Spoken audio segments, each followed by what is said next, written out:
আসসালামু আলাইকুম ওয়া রাহমাতুল্লাহ। আবু হুরায়রা রাদিয়াল্লাহু আনহু বলেন, রাসূল সাল্লাল্লাহু আলাইহি সাল্লাম বলেছেন, মুনাফিকের আলামত তিনটি। নাম্বার 1, ওয়াইজা হাদ্দাসা কাযাবা, যখন সে কথা বলে মিথ্যা বলে।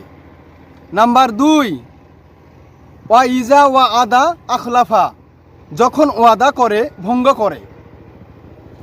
নাম্বার 3, ওয়াইজা উতুমিনা খনা, যখন তার কাছে কোনো কিছু আমানত রাখা হয় তা খেয়ানত করে।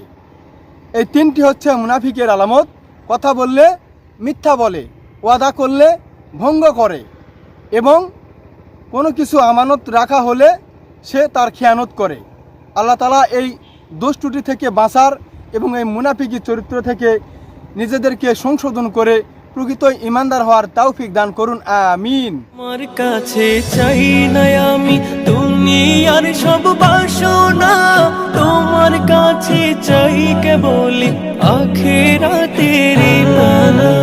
তোমার কাছে চাই না আমি দুনিয়ার সব বাসনা, তোমার কাছে চাই কেবল আখিরাত